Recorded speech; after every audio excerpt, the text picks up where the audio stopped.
Un saludo a todos los participantes y a su facilitador. Bienvenidos a un nuevo encuentro con las ciencias. En la clase anterior estuvimos hablando del agua contaminada. Por supuesto que no hacemos nada con saber que el agua está contaminada. Es necesario también ver qué medidas se toman para ello. Les propongo ver el título de nuestra temática.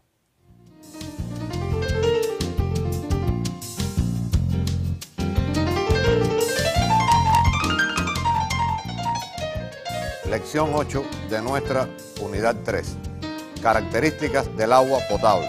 Purificación del agua.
Y en la clase anterior estudiamos algunas características del agua potable.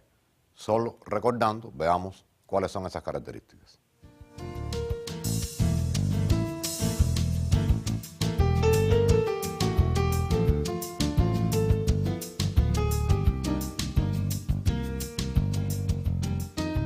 El agua potable es apta para el consumo humano. Debe contener en disolución sales minerales y no debe presentar contaminación.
También vamos a recordar qué se entiende por agua contaminada. Veamos.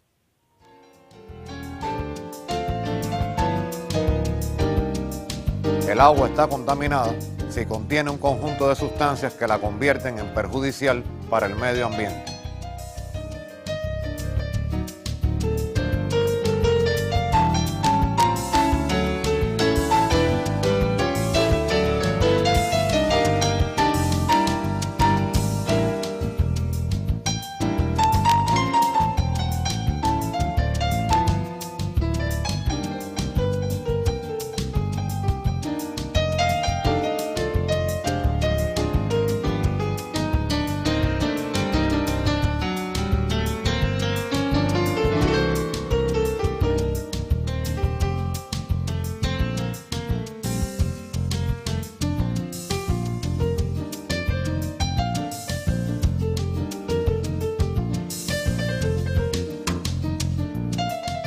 Por eso es necesario purificar o descontaminar el agua. Veamos un mensaje que les envío ahora.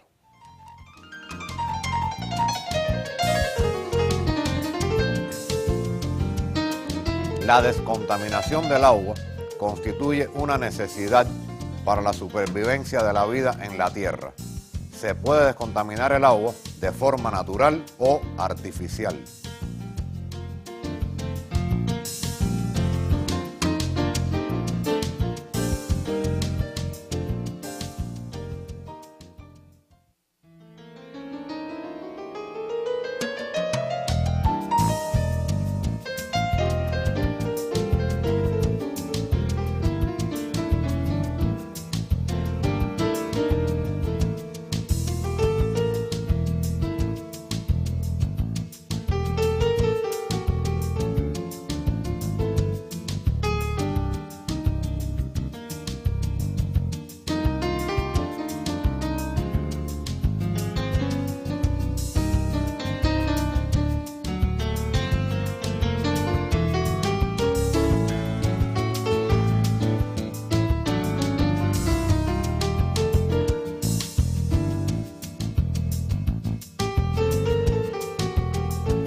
¿Y cómo se lleva a cabo la descontaminación natural del agua?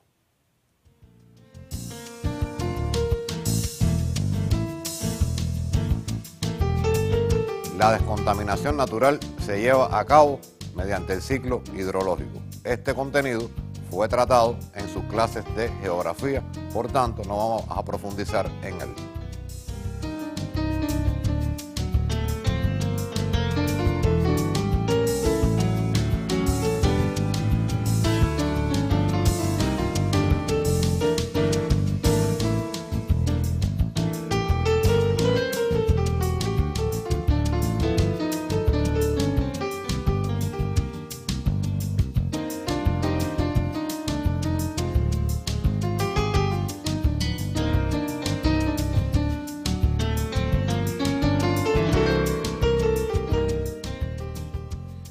Pero sí vamos a detenernos en los métodos de contaminación artificial.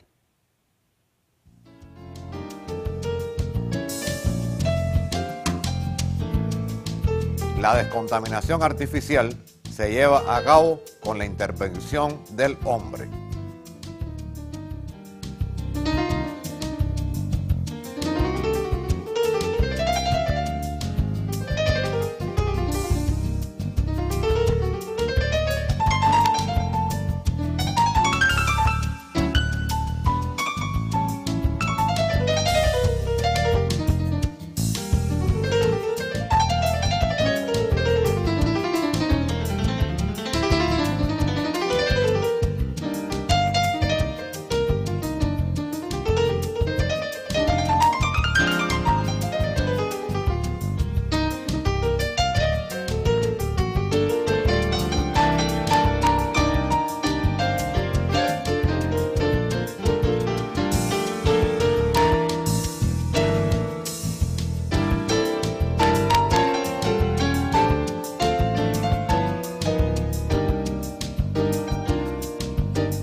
Los procesos utilizados son muy costosos y necesarios para la supervivencia humana. Aunque sean costosos, tenemos de todas formas la obligación de hacerlo. De otra forma, la especie humana no podrá sobrevivir.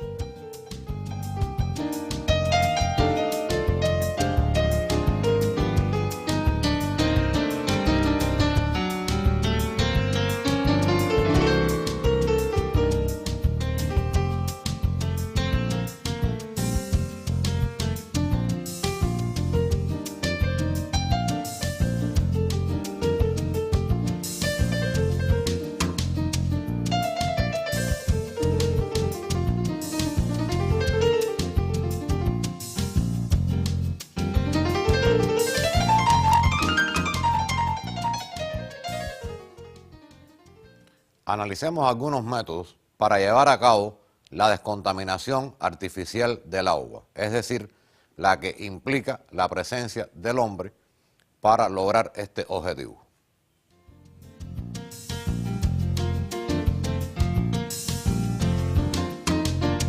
Los materiales indeseables, orgánicos e inorgánicos, se extraen por métodos de sedimentación que eliminan los materiales suspendidos. Este contenido, que lo aplicamos ahora al agua, lo vimos en los métodos de separación de mezclas. Recuerden ustedes que hay sustancias que no se disuelven en el agua, que son más densas que ellas y entonces van al fondo del líquido. Cuando las partículas quedan en el fondo del líquido, tenemos entonces la sedimentación de todos esos materiales que se encuentran en suspensión.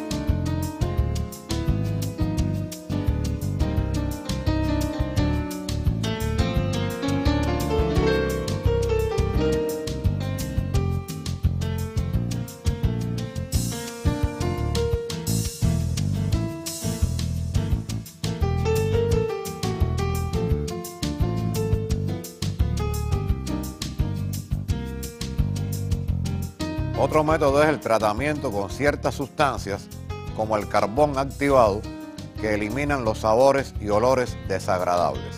Este carbón activado es sencillamente la sustancia simple del elemento carbono, pero constituido por una superficie porosa que retiene en esta superficie las partículas que constituyen los sabores y los olores.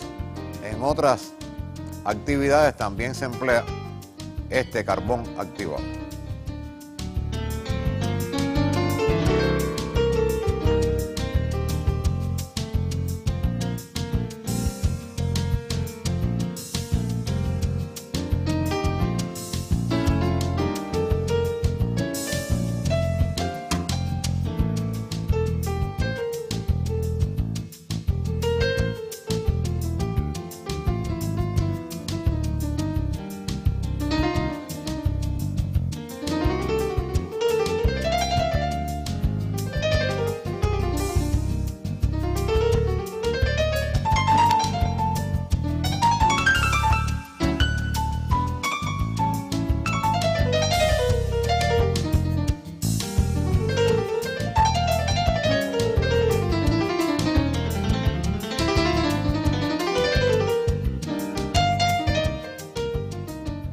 Otro método es la cloración.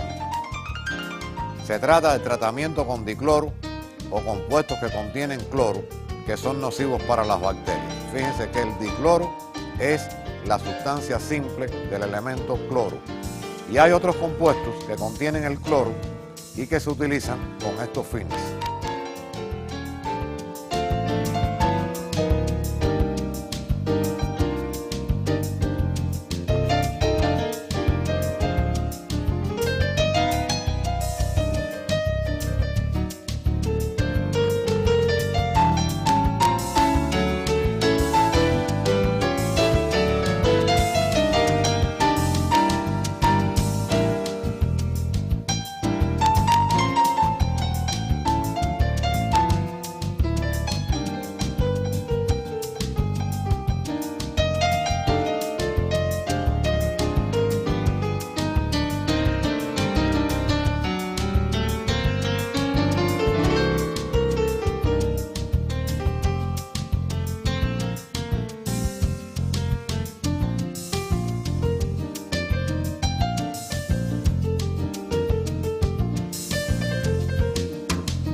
Esta sustancia de dicloro es un gas a temperatura ambiente.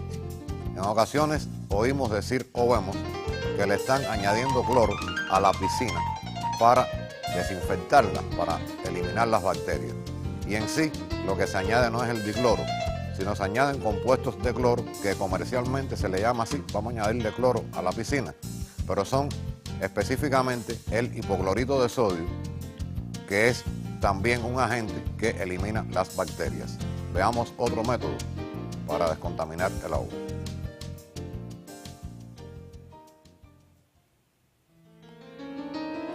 La ozonización es el tratamiento con ozono para eliminar microorganismos. Al igual que el dicloro, elimina algunas bacterias, pero el ozono es incluso un agente más destructivo de las bacterias que el propio dicloro.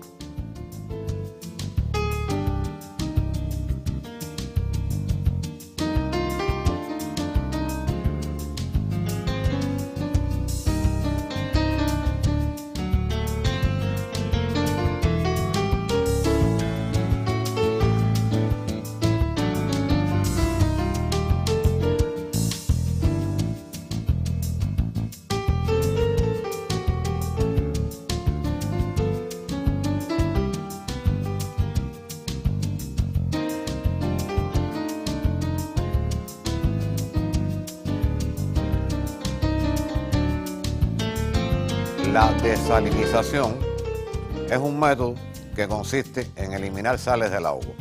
En las plantas de desalinización se elimina el componente salino del agua, es decir, las sales que están disueltas en esta agua, que son fundamentalmente cloruro de sodio y cloruro de magnesio, ya sea del agua de mar o del agua continental salobre. Hay comunidades en que el agua de que disponen es agua o de mar o salobre. No tienen otra opción que desarrollar este método, que es uno de los más costosos, pero como bien planteamos anteriormente, es necesario para lograr el funcionamiento normal de los organismos y, sobre todo, la supervivencia.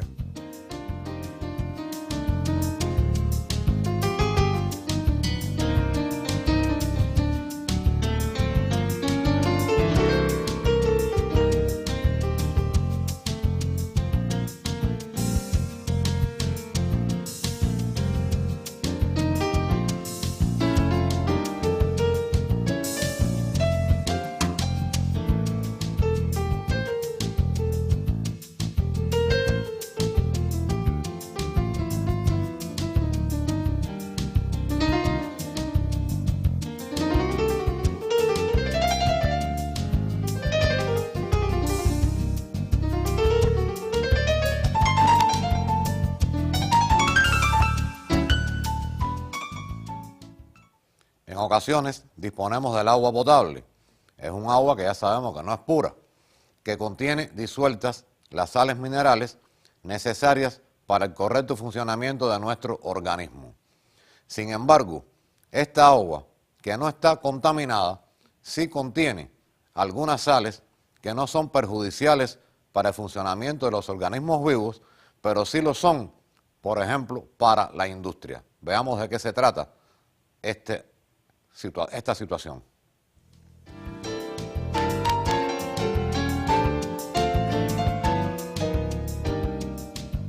El agua que contiene disueltas sales como hidrógeno, carbonatos de calcio y magnesio se denomina agua dura. Se denomina agua dura específicamente porque cuando se descubrió este comportamiento, algunas legumbres que se añadían al agua con el objetivo de hervirlas, al final no se podían cocinar bien, quedaban duras. Y entonces por eso al agua que contiene estas sustancias y otras también, hemos hablado de alguna de ellas, se le denomina agua dura. Es apta para el consumo humano, pero es perjudicial en otros aspectos que veremos más adelante.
Esta agua no es perjudicial para el consumo humano, pero sí lo es para algunos equipos de las industrias, como son las calderas de vapor, los equipos de enfriamiento y los equipos de destilación.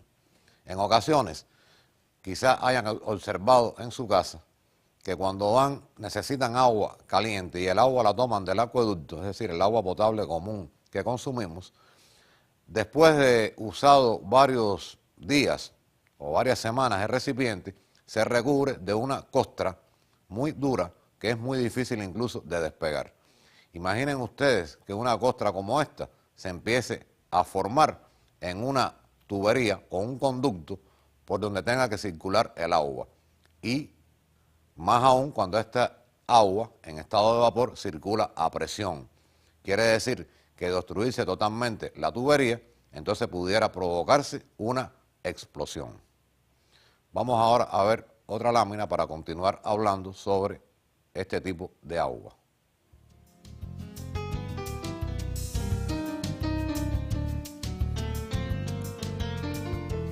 Para eliminar la dureza del agua, se emplean resinas intercambiadoras, que sustituyen los compuestos de calcio y magnesio por otros de sodio y potasio, que no producen incrustaciones al calentarse el agua. Estas resinas intercambiadoras son de varios tipos, y lo único que sucede aquí es que el agua pasa a través de ellas. Generalmente es un material finamente dividido, y cuando el agua pasa, estos componentes de ella que forman las incrustaciones se quedan pegados o adheridos a la resina. La resina entrega otros compuestos, por eso hay ese intercambio, y entonces ya el agua que se obtiene no produce estos perjuicios a las calderas, equipos de enfriamiento y otros más. En este caso, esta agua recibe también el nombre de agua tratada. Se ve mucho en los servicentros porque también las baterías de los automóviles necesitan agua para su funcionamiento. Pero si el agua no es agua de lluvia, agua destilada o agua tratada, también se pueden producir unas situaciones indeseables para el funcionamiento de la batería.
Y todas las aguas que conocemos presentan las mismas sustancias disueltas. Hay aguas que tienen más o tienen menos o no tienen. Cuando hablamos de aguas distintas, pues la sustancia siempre es el agua. Lo que sucede es que recuerden que el agua que nosotros empleamos y el agua que tenemos en la naturaleza es una disolución acuosa de estos tipos de sustancias. Sin embargo, vamos ahora a ver próximamente una comparación entre tres aguas fundamentales, quizás de las más conocidas: el agua común o agua del acueducto, el agua de lluvia y el agua del mar. Veamos qué tenemos sobre estos tres tipos de agua.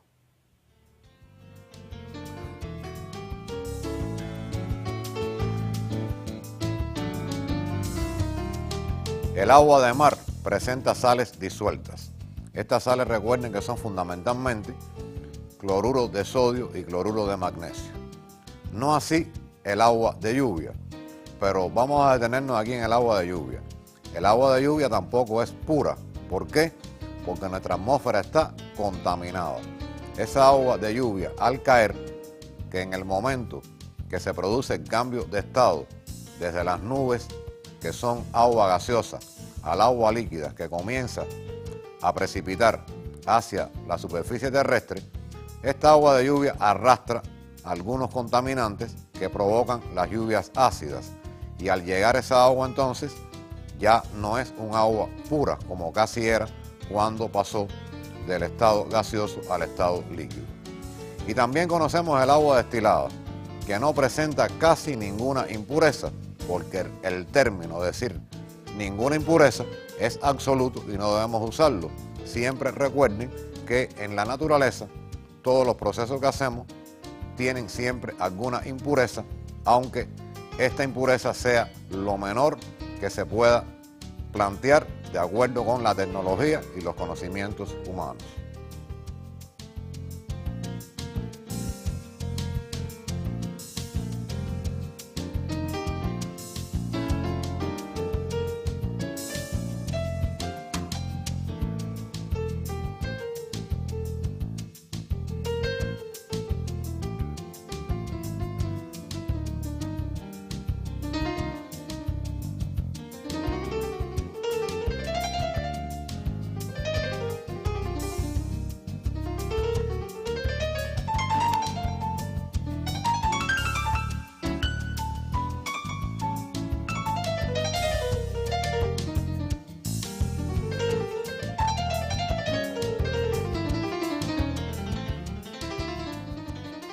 El agua destilada es una de las más puras. Se obtiene calentando el agua hasta ebullición. Anoten esta parte porque nos queda algo más que añadir. Aquí llegamos hasta ebullición y viene otro proceso que ya ustedes también conocen. Vamos a anotar esta parte de la lámina y después anotamos el resto.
Tenemos entonces que el agua se calienta hasta ebullición y en este caso se produce el paso de líquido a vapor. Y el vapor de agua producido circula a través de un condensador. Fíjense, otro cambio de estado. Un condensador o refrigerante, donde se condensa libre de las sustancias disueltas en ella. Quiere decir que en este caso, fíjense los dos cambios de estado que se producen en el agua que ustedes estudiaron también en nuestro curso. El líquido pasa a estado de vapor y después ese vapor, al enfriarlo, se condensa, es decir, el cambio de estado conocido como condensación. Como sencillamente lo que pasó al estado de vapor fue el agua, porque las sustancias disueltas tienen una temperatura de ebullición mucho mayor, se obtiene un agua prácticamente pura, prácticamente libre de sustancias disueltas en ella.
Y si esta agua destilada es pura, ¿podemos usarla para nuestro consumo?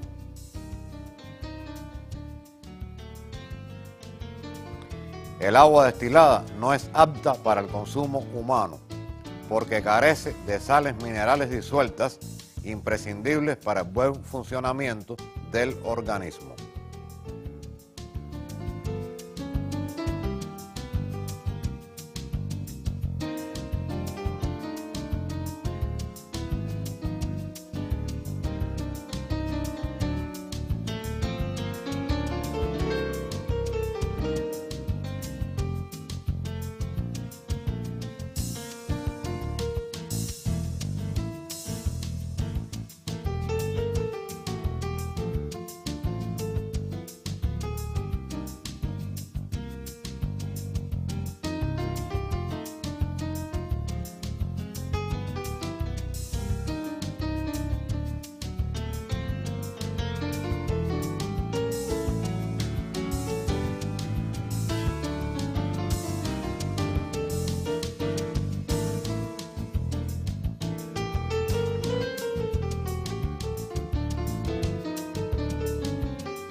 Y después de tratar este tema importante e imprescindible, además de interesante, les propongo recordar los aspectos fundamentales de nuestro encuentro de hoy.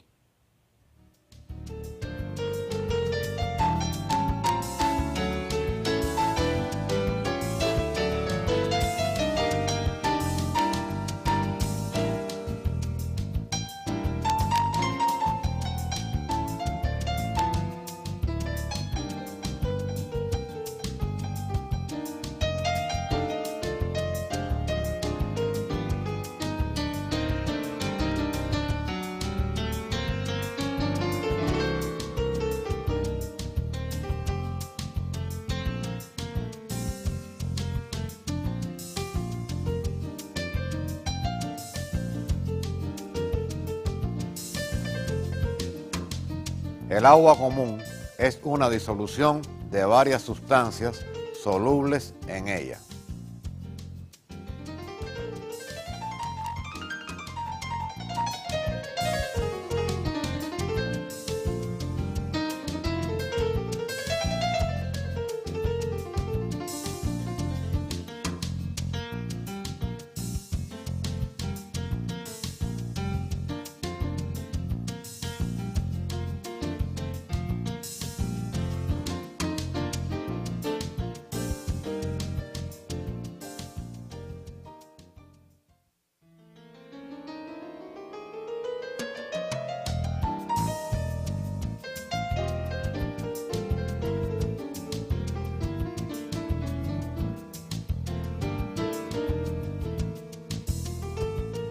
El agua disuelve sustancias beneficiosas para la salud, así como otras perjudiciales.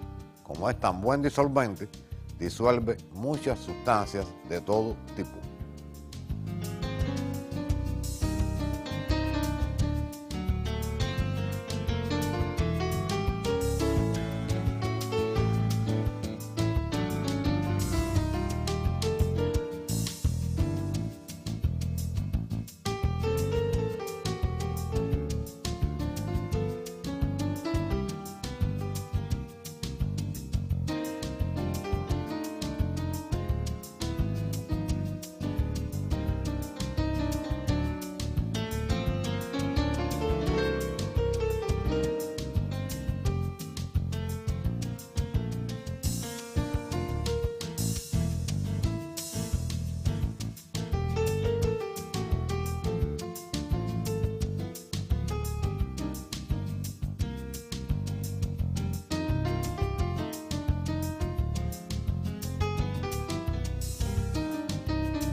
La descontaminación del agua es de vital importancia para el funcionamiento del organismo.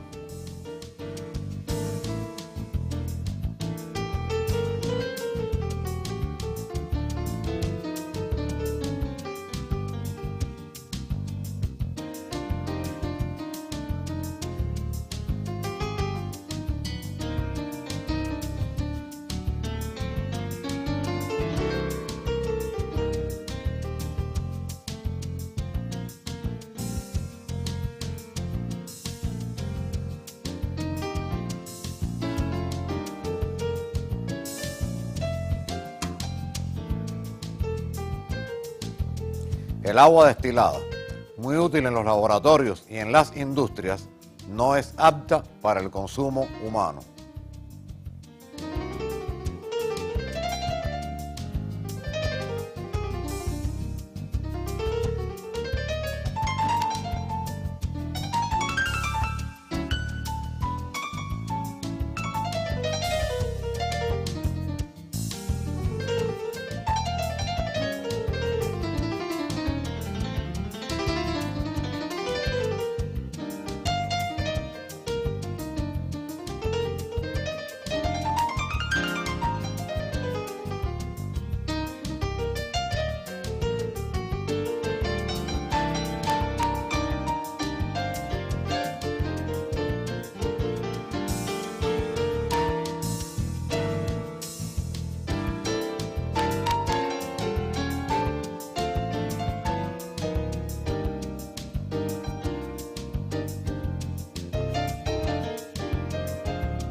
Bien, y hemos concluido nuestro trabajo, nuestro encuentro de hoy acerca de la descontaminación del agua. Pero si se quiere, este encuentro tuvo dos momentos, porque estudiamos primero el agua contaminada, estudiamos todas las sustancias disueltas en el agua que son perjudiciales para la salud. Y hoy hemos estudiado algunos métodos de descontaminación, es decir, eliminar las sustancias o materiales disueltos. Después de esto, les propongo una actividad que quizás puedan después compartir con los demás participantes de su aula.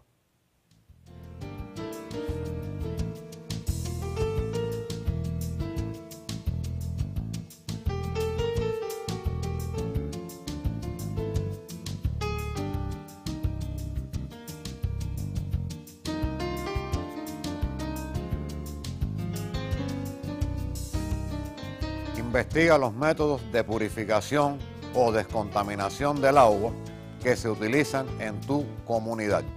Esto lo puedes ver no solamente en tu hogar, sino en algunas industrias o en algunos talleres, en todos los lugares donde se utilice el agua, de qué forma la purifican o la descontaminan si es que esta agua presenta este aspecto o específicamente esta característica.